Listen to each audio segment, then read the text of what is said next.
Parler de son intimité pour évoquer l'universel, les auditeurs approuvent, qu'ils récoltent la vie des autres ou livrent la leur. Les auteurs et autrices de podcasts dégainent leur micro pour sonder les psychismes, les corps et les cœurs. Quelle est la grammaire de l'intime? C'est la dernière session de la journée et donc j'invite Alexandre pour l'introduire. Merci, bonsoir à toutes et à tous. Bonsoir à vous toutes et vous tous qui nous regardez en ligne. Il n'y a pas de grande histoire sans la petite, il n'y a pas de MeToo sans Sandra Muller, il n'y a pas de Sciences Po sans le témoignage d'une jeune étudiante de Sciences Po Toulouse, il n'y a pas de débat sur la pédocriminalité et une évolution des lois et des normes sans les livres de Vanessa Springora et de Camille Kouchner. Alors si les grands médias ont couvert ces phénomènes, ils ne les ont pas vus naître. Et c'est comme presque s'ils ne pouvaient pas les détecter, ou en tout cas pas les raconter, tant que ce n'était pas un phénomène de masse. Après tout, les médias de masse couvrent des phénomènes de masse. C'est comme ça qu'ils sont organisés. L'horizontalité des réseaux sociaux et la prégnance des récits bousculent pourtant la hiérarchie classique des informations. Alors, comment est-ce qu'on peut rapporter le quotidien et ses drames ? Quels formats sont les plus à même de raconter l'intime? Et puis après tout, est-ce que ça nous regarde? Pour clore cette journée à Médias en scène, nous vous proposons d'explorer les grammaires de l'intime avec des journalistes et des créatrices et créateurs qui, chacun et chacune à leur manière, participent d'un mouvement qui bouscule le rapport entre l'intime et la sphère sociale. Chers tous, chères toutes, vous pouvez me rejoindre tout de suite. J'ai le plaisir de vous présenter Pauline Verdusier, qui est journaliste indépendante, spécialiste des questions de genre et de sexualité. Elle est membre du collectif Les Journalopes et elle est également l'autrice du livre Les Vilaines Filles. Bonjour Pauline. Bonjour. Assieds-toi où tu veux, asseyez-vous, pardon. Oui, il est un peu tard. Charlotte Pudlowski est journaliste également, cofondatrice du studio de production de podcast Louis Média. Vous avez écrit et produit le podcast Ou peut-être une nuit, qui est désormais un livre du même titre. Maï Oua, vous êtes blogueuse et réalisatrice notamment de Rivière, qui est un film qui retrace l'histoire des femmes de votre famille. Vous venez de réaliser également Make Me a Man, un documentaire sur la masculinité et les vulnérabilités des hommes.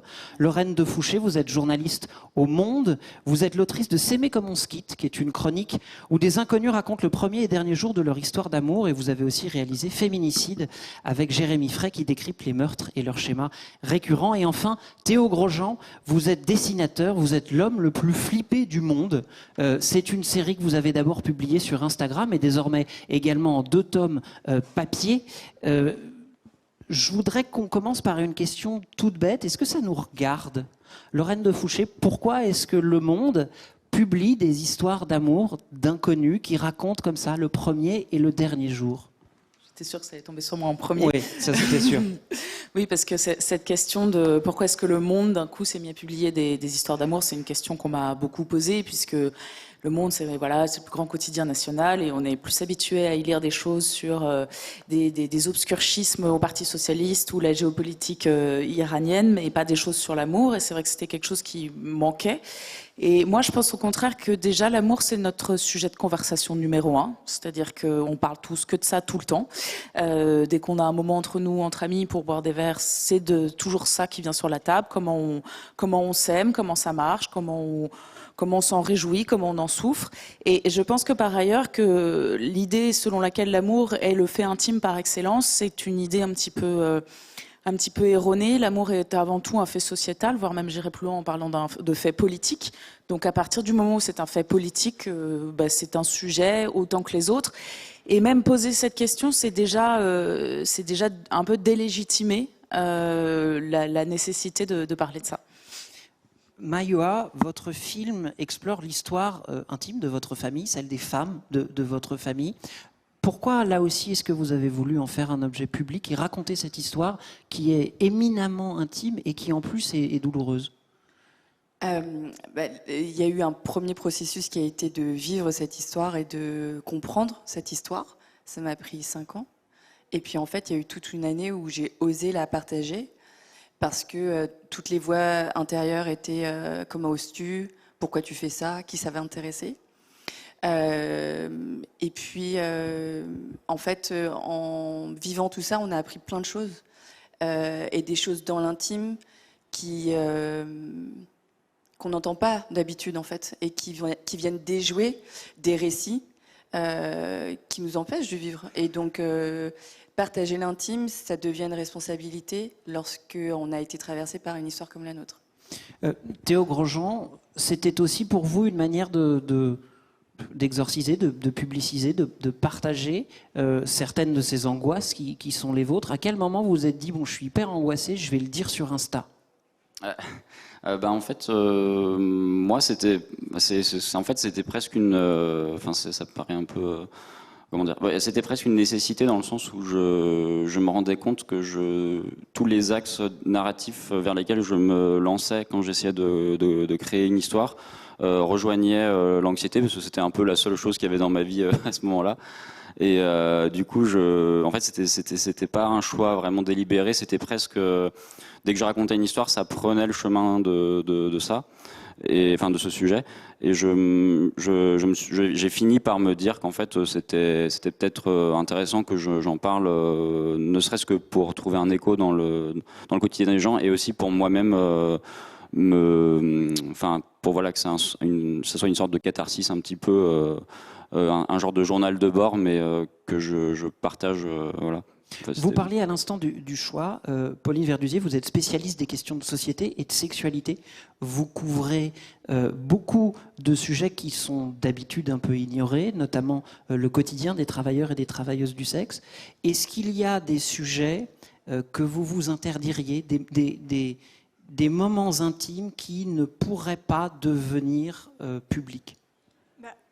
Alors moi, ce qui me fascinait justement dans le fait d'étudier la sexualité comme un objet journalistique, au même titre qu'un autre, c'était que, bien sûr, il y a une nécessité, une responsabilité d'en parler, mais il y a quelque chose qui est propre à ça, à l'intime et à la sexualité, qui est qu'a priori, on n'y a pas directement accès au sens d'une captation comme un reportage. Même si certains l'ont fait. Enfin, je sais qu'il y a un documentariste qui a filmé une passe en fait entre une travailleuse du sexe et un client, mais globalement c'est quelque chose auquel on n'a pas accès. Et donc c'est toujours ça qui m'a intéressée.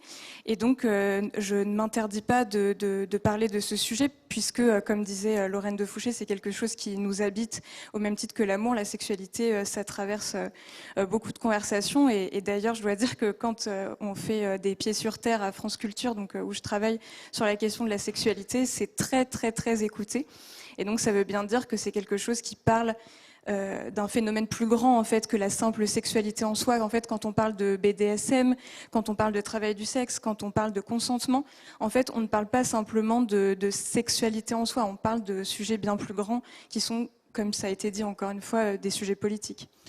C'est ce qui a en partie guidé Charlotte Pudlowski, la création et l'écriture de Ou peut-être une nuit, cette idée que une histoire individuelle ne l'était pas quand elle parfois parlait de sujets aussi graves que l'inceste, puisque c'est le sujet de ce podcast où vous partez de votre histoire familiale pour la disséquer, mieux la comprendre et la partager. C'était ça cette idée ? En fait, moi, l'idée au départ, c'était vraiment une quête personnelle. C'était effectivement que j'avais besoin de comprendre, puisque ça part de l'histoire de ma mère qui a été victime d'inceste, et je ne comprenais pas qu'elle ne m'en ait pas parlé avant mes 26 ans.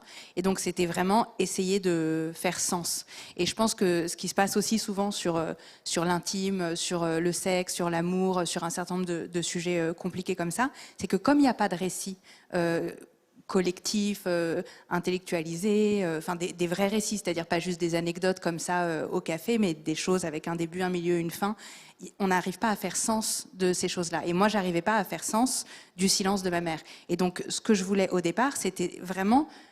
c'était une quête très égoïste, c'était je ne comprends pas, je vais mettre les choses bout à bout sur un papier, puisqu'avant d'être en son, c'était un conducteur, pour essayer de faire sens de tout ça. Et je pense que ce qu'on essaye tous de faire ici, c'est ça aussi, c'est d'essayer de comprendre des choses qu'on n'essaye pas de comprendre très souvent, en tout cas que pendant longtemps, les médias n'ont pas essayé de comprendre, et qui du coup sont aussi laissés à l'abandon du politique. Parce que quand on dit que l'intime est politique, ça veut aussi dire que ne pas le traiter ou le masquer ou en faire fi, c'est aussi un choix politique, celui de scinder nos vies personnelles avec le reste des systèmes et de l'ordre social dans lequel on vit. Vous dites à l'instant c'était un conducteur avant d'être un son. Je voudrais qu'on parle vraiment des grammaires, des meilleurs moyens justement de parler de ces éléments-là. Il y a en commun entre vous, Lorraine de Fouché, et vous, Pauline Verdusier, de ne pas vouloir nécessairement intermédier le récit dans S'aimer comme on se quitte. C'est raconté à la première personne, c'est raconté directement par les gens. Est-ce que c'était, en fond, la meilleure manière de respecter leur intimité que de ne pas faire d'interview, par exemple ? Oui, moi c'est vraiment l'idée, c'est presque un peu documentarisant, enfin si tant est qu'on puisse documentariser en écrit pur, mais oui, il s'agissait de capter et moi, ça me fait souvent penser à cette phrase que je cite beaucoup, et ça va sonner très pompeux, mais je la trouve très juste. C'est Marguerite Duras qui dit « plus c'est personnel, plus c'est universel ». Et en fait, moi, ce que je trouve très intéressant dans cette entreprise de documentation de l'amour tel qu'il a lieu en ce moment, c'est qu'on aime comme notre époque nous le permet, et qu'en fait, chacun de ces récits, même s'ils peuvent avoir l'air très loin de nous, enfin moi je sais que le dernier que j'ai fait, c'était quelqu'un qui s'appelait Denis, qui avait 77 ans et qui vivait à Grenoble. On pouvait se dire, bon, ok, moi, qu'est-ce que j'ai à voir avec lui? Mais en fait, moi, ce que je trouve intéressant, c'est que ces récits-là, ils font communauté, c'est-à-dire qu'on s'aperçoit que même des personnes à l'autre bout de la France, de milieux sociaux, d'âge vraiment très très différents, il y a une universalité qui nous traverse tous, et je trouve ça en fait assez joli de le constater à chaque récit que je recueille. Pour vous, oui. Et puis vous dites qu'il n'y a pas d'intermédiation, mais il y en a une à vrai dire, puisqu'il y a quand même déjà nos propres biais de sélection, quand bien même on va aussi chercher des profils très différents, mais il y a aussi une écriture, il y a des coupes, il y a une sorte de montage, que ce soit dans l'écriture ou dans le son, et donc cette écriture-là, elle va aussi peut-être aller vers un endroit, même si bien sûr c'est dans le respect de la parole de la personne, il y a quand même cette notion de passage en tant que journaliste, et ça je trouve que c'est encore un des très beaux aspects de cette profession, c'est qu'il y a vraiment le côté donner à voir ou à entendre ou à lire une histoire et faire en sorte qu'elle soit reçue et accueillie et diffusable au plus grand nombre. Et donc ça va être modeste, mais je veux dire on va aussi faire qu'il y aura une sorte de montage pour aller d'un point A à un point B, et ça peut être une sorte de, pour que ça raconte une histoire, parce que très souvent ça raconte des histoires. Pour que ce soit clair pour vous qui nous écoutez et vous qui nous regardez, il faut savoir que Les Pieds sur Terre, qui est donc un programme de France Culture, a la spécificité donc d'être que du son, c'est-à-dire intégralement capté, monté, comme vous nous le disiez, mais il n'y a pas de journaliste qui vient faire le commentaire ou expliquer, En fait, ça sauf arrive, le chapeau. mais oui. Sauf le chapeau d'introduction. Oui, c'était surtout des histoires, effectivement. Là, on est dans le domaine un peu de l'écrit, un peu de l'oralité. Comment est-ce que vous avez pensé la mise en image de ce récit? Comment est-ce que vous avez réussi à montrer ce trajet familial? Il y a eu 2 temps. Le premier, c'était tourner. Et je ne peux pas vous dire ce qui a fait que j'ai pu tenir la caméra. À certains moments, je ne pourrais plus le refaire aujourd'hui. Et puis voilà, je rentre avec 90 heures de rush et j'ai un récit à monter. Et c'est pour ça que le montage a pris 3 ans et que en fait ce récit s'est vraiment fait au montage. Mon film s'est fait au montage, pas du tout au tournage, contrairement à ce qu'on peut imaginer.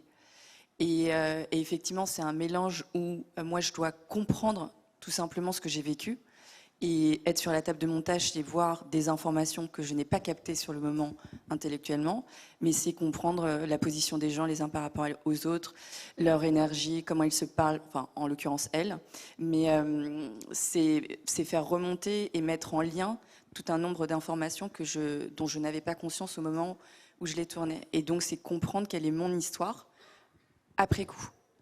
Et donc une fois que j'ai compris quelle est mon histoire après coup et quelle est ma quête personnelle, et que du coup je vais rentrer dans du pompeux aussi en citant François Julien. Allons-y, concours de citation. Allez, on y va, concours de citation. Et ce qu'il dit, c'est que l'intime, c'est pas du tout ce qui est personnel ou ce qui est pas montrable ou indicible, c'est l'intérieur de l'intérieur.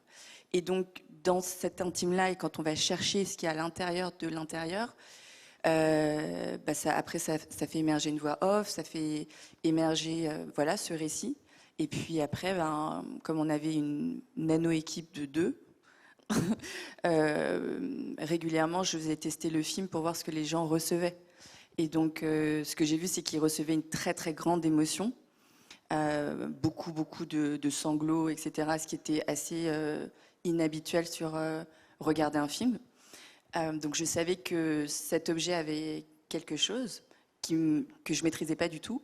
Et puis après, il y avait, là, j'ai pas compris la voix off. Et donc, ce récit s'est aussi construit avec toute une communauté de gens en fait qui soutenaient le projet. Et il y a eu une collectivité en fait qui transparaît, j'espère, dans le film. On rejoint d'ailleurs un peu votre démarche parce que il y a quelque chose de particulier. Vous êtes allé directement sur un réseau social. C'est-à-dire que vous aviez non seulement la possibilité de communiquer votre intime, mais en plus, on pouvait vous répondre. Enfin, tout ça devenait paradoxalement une communauté d'intimité. Oui. Oui, en fait, déjà l'idée, mon idée, c'était d'utiliser en fait ce qui était aussi une des causes de mon anxiété, un peu pour le entre guillemets court-circuiter, utiliser ce réseau qui est Instagram, qui est un réseau en soi anxiogène parce que qui diffuse une certaine idée de la vie, une certaine idée du bien-être, de tout ça. C'est pas moi j'ai pas inventé ce principe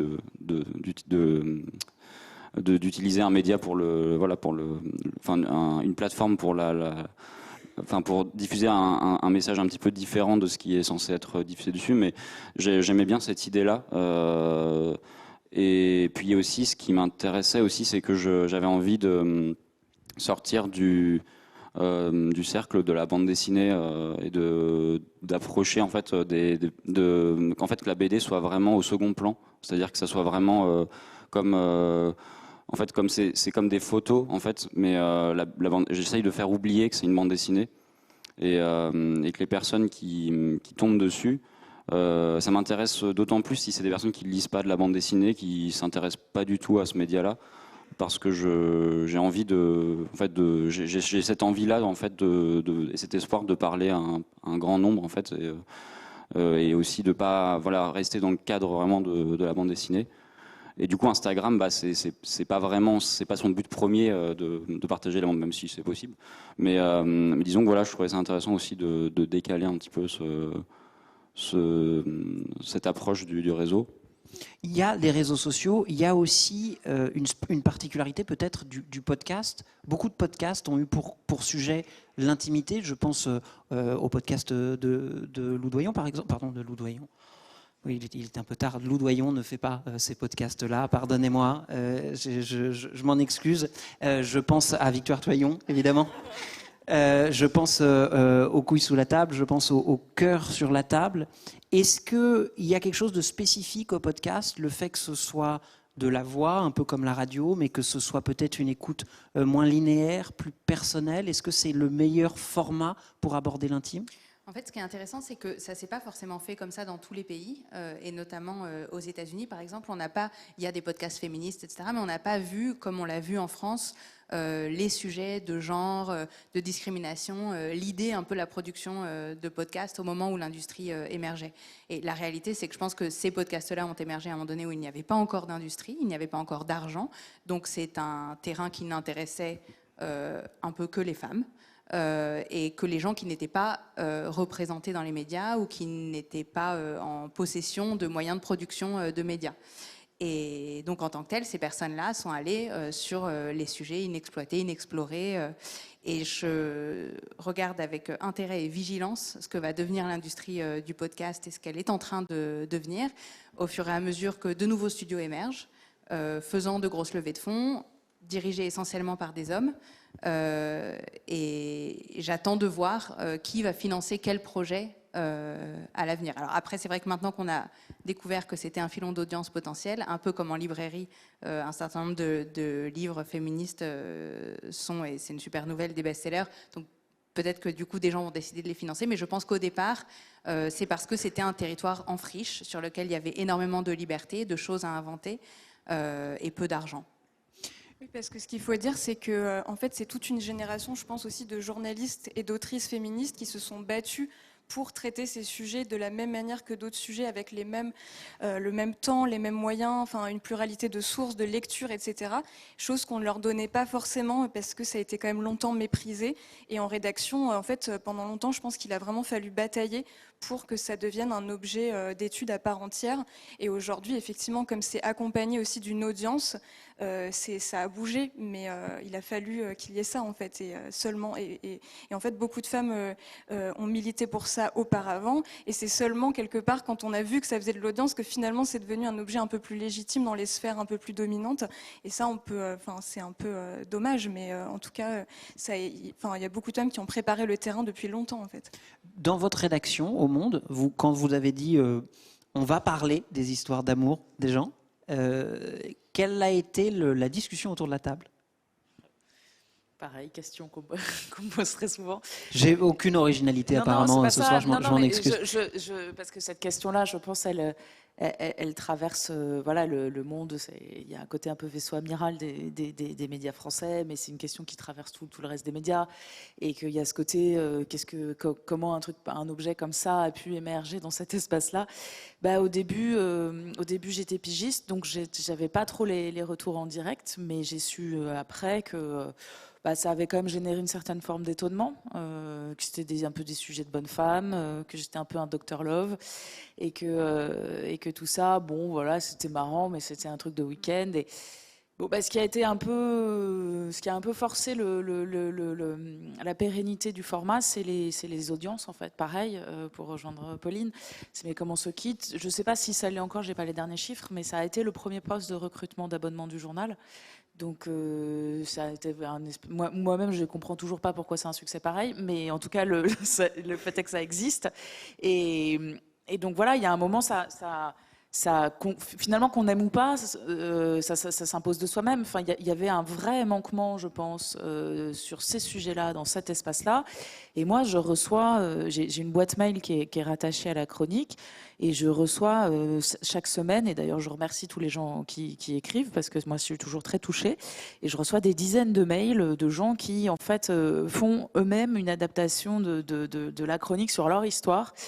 Donc ça donne une espèce de panel complètement rocambolesque, mais je suis toujours fascinée de voir à quel point les gens se sont appropriés le format, l'espace. Enfin, je me dis, si ça a fonctionné comme ça, c'est que ça a dû répondre à un moment, à un besoin, et ça a permis de faire apparaître des choses et aussi de libérer la parole, même si c'est une expression très très utilisée, presque trop, mais en tout cas sur le droit de parler d'amour, le droit de parler de rupture, le droit d'être triste, le droit d'être content, le droit d'avoir mal, d'être vulnérable, et je trouve ça très important de porter ça dans un journal comme Le Monde.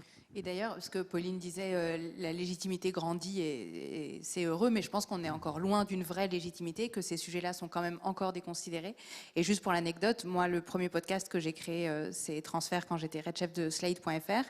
Et comme j'avais apporté le budget en même temps que, enfin pas mon argent, mais je veux dire, j'avais trouvé un annonceur en même temps que l'idée à développer, ils avaient dit OK, mais ils m'avaient dit, qui va écouter ça?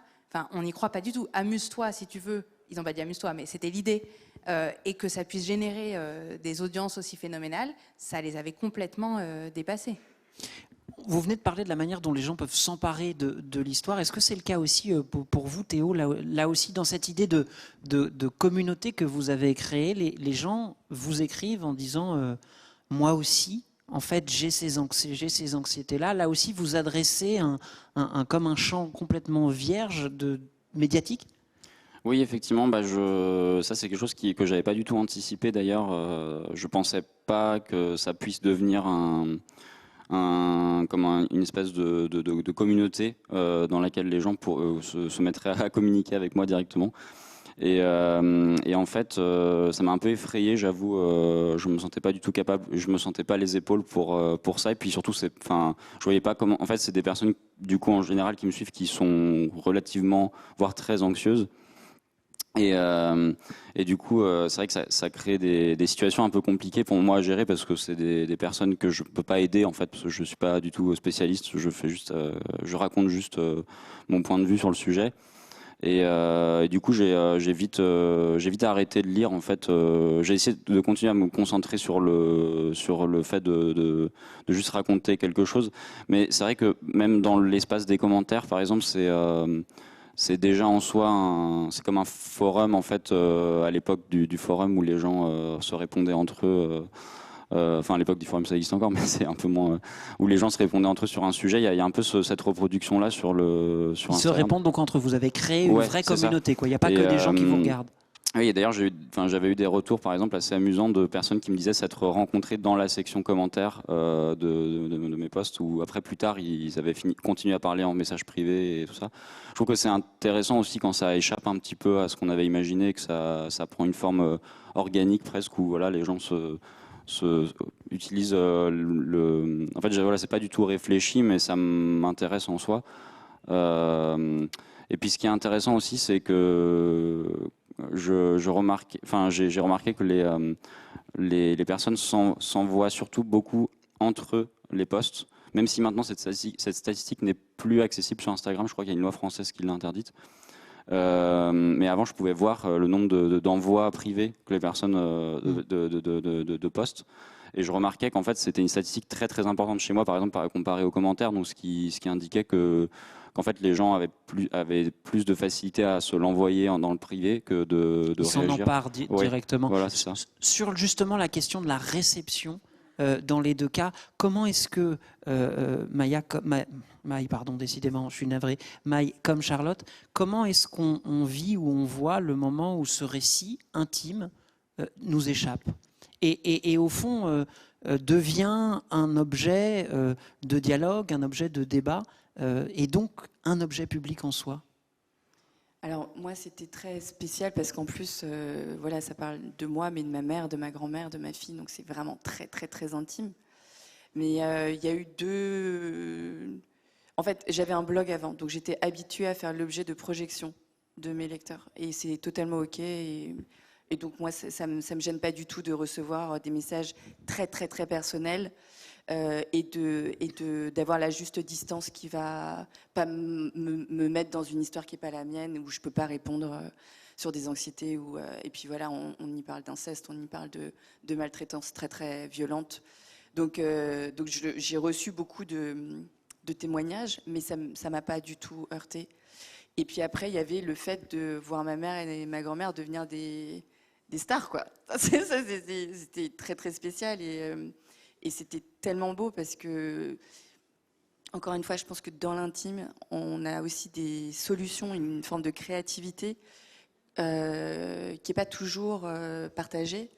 Et ma grand-mère, quand elle a vu le film, elle m'a dit je suis quelqu'un. Il y a un truc de déshumilier le passé, de redonner à quelqu'un, à une femme de 90 ans, toute sa dignité, quoi. Et le fait qu'elle devienne ensuite la coqueluche de plein de familles, c'était très touchant. Charlotte, vous racontez l'histoire de votre mère. Le but était de briser le silence. Comment est-ce que vous avez vécu le moment où non seulement le silence a été brisé, mais où en plus il y a eu un débat, il y a désormais un livre. Cette histoire est-elle encore complètement la vôtre? Alors, en fait, ça s'est fait en plusieurs temps. Quand le podcast est sorti, moi, j'avais pas du tout mesuré à quel point j'avais été habitée par ce silence et j'avais pas du tout mesuré l'impact que ça aurait sur moi et à quel point ça bouleverserait ma vie. Donc ça a été voilà, un sujet en soi. Et après, la manière dont ça a été reçu publiquement, c'était hyper intéressant. Il y a beaucoup de journalistes qui en ont parlé, mais j'ai aussi senti énormément de malaise de la part de pas mal de gens, notamment dans les médias les plus grands publics, qui disaient on sort du Covid, c'est la rentrée des classes, vraiment là, ça a l'air super, hein, mais c'est pas le sujet.